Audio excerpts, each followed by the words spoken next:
আমি তোমাদেরকে বলবো একটা কথা, যে এই যে লাস্ট যে মুহূর্তটা আছে, এই মুহূর্তটাকে যদি তুমি কাজে লাগাইতে পারো, মনে করো তুমি পড়াশোনা করো নাই, অনেক গ্যাপ আছে, এই চ্যাপ্টার পারো না, ওই চ্যাপ্টার পারো না, এরকম পারো না, ওইরকম পারো না, তুমি এই সপ্তাহের মধ্যে একটা পণ করো যে আমি আজকে থেকে, মনে করো আজকে থেকে বা কালকে থেকেই তুমি শুরু করে দাও যে আজকে থেকে আমি যে আগামী যতটুকু সময় আছে, এই এতটুকু সময়কে আমি সবচেয়ে বেশি যতটুকু ইউটিলাইজ করা দরকার ততটুকুই আমি ইউটিলাইজ করব।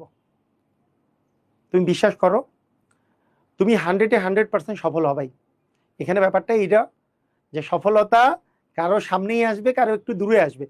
যার যত দূরে সফলতা আসে, ধরো তোমার মানে এইচএসসিতে কোনো প্রকারে তুমি ভালোই পড়ছো, শেষ মুহূর্তে ভালোই কামব্যাক দিছো, কিন্তু এইচএসসিতে শেষ পর্যন্ত তোমার আশানুরূপ ফল আসলো না, এই কারণে তুমি একটা জায়গায় পরীক্ষা দিতে পারলা না, ধরলাম।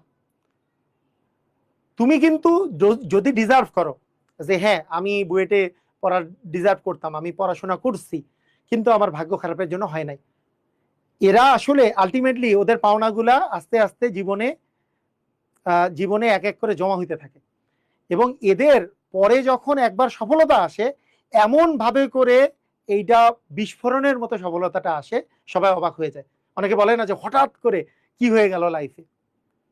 তাই তোমাকে যেটা করতে হবে, তোমাকে ডিজার্ভিং হইতে হবে, যে আমি ডিজার্ভ করি ভালো জায়গায় পড়া, আমি বুয়েটে পড়া, মেডিকেলে পড়া, ভালো জায়গায় পড়া ডিজার্ভ করি।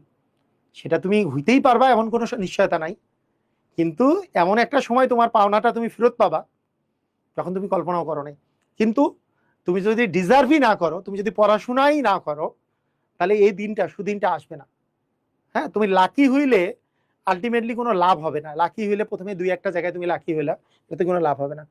তুমি তার চেয়ে তোমার তোমার সময়টাকে তুমি এমনভাবে ইউটিলাইজ করো যাতে তুমি ডিজার্ভ করো।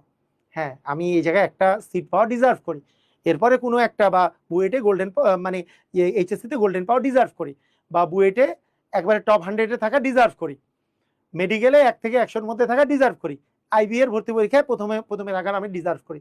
ডিজার্ভিং হও, তুমি তোমার সর্বোচ্চ পরিশ্রমটা দিয়ে যাও, দেখবা তোমার সামনেই একটা বড় সুখবর তোমরা দিতে পারবা। কারোটা সামনে আসবে, কারোটা কিছু দূর পিছনে আসবে, কিন্তু ওটা আরো বড় হবে।